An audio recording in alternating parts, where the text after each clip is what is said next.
So here's what my workbench looks like after it's been cleaned up a little bit, and I have a nice wide working space to do a job.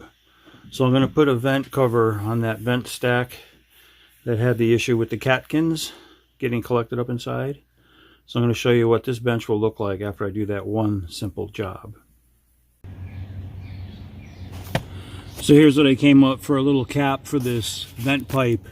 This is a regular vent with a bunch of holes in it to let the sewer gases out, but this cap will prevent any of the catkins from getting back in there or anything else for that matter. So what I did was I got a piece of 3-inch PVC pipe. I screwed it in the side through the holes that were already in the coupling end of this. So there's one on each side, and I cut a 3-inch pipe come down. I had to slit it just to get it to open up just enough to fit over this copper pipe, because the inside diameter was pretty much size on size with the OD of the copper pipe. So I made a couple of slits, made 4 of them all together. So as I slid it down, it spread just enough to get a nice tight fit, and I cinched it up with a stainless steel hose clamp. So there's the overall look. That's going to keep everything that could possibly get in there. Going to restrict that access to that opening, and it should keep that clear from this point forward. So I think we're good to go here. Now that that vent stack is cleared up, I can't help but notice on the adjacent surfaces of the house there's a bit of debris and buildup of just, you know, organic matter, and we got a little bit of stuff clinging to the shingles here.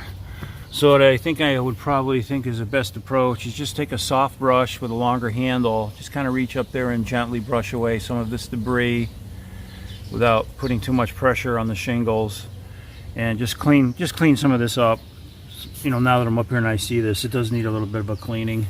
So I think I'll do that, and then I'll take a piece of copper and just kind of mount it up on the crest up there, so the next couple times when it rains, the copper oxide that'll wash off it will gently and thoroughly clean off this moss that's growing on here. I don't want to scrub anything because that'll knock off some of the granules on this, so I prefer to do the slow approach, let the rain clean it itself.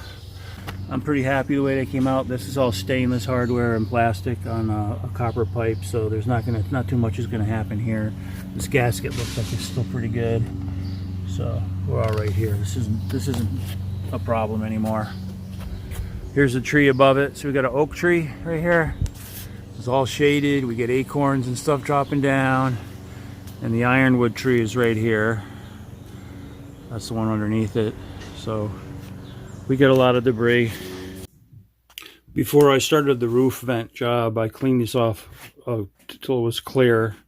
And this is the stuff I used to, you know, get that roof vent put together. So you can see how quickly and how many tools it takes to do a job right. Use all the supplies. So I had to drill a hole for the pipe extension. There's the fasteners down there in this tray right here. Little sandpaper. I used this tip of that as a scribe. There's my little whirly gig to take off burrs. My hose clamp box. The saw to cut the slits. The drill I used to cut the hole for mount the pipe. So there's the whole ensemble that was required to make that repair. So you can see how quickly the bench can get dirtied up just for one simple little job. So this weekend I made a pretty good score. I was coming home from work on Sunday, and this generator was on the side of the road and was leaking gas all over the place.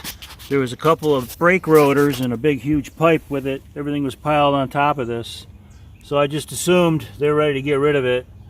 So I looked around, checked out the area, and determined that yes, it was indeed up for grabs. So I got it in the van, muscled it in there, and right now I have it in the backyard. This way it can be safe and no one else can grab it until I get a chance to play around with it. It's going to need a new battery. I've got to drain the gas, check the oil. The pull rope isn't working right. That's over on this side.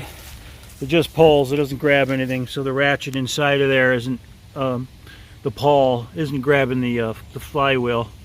So that's okay. Easy enough to fix, not a big deal. So that's one of my side projects.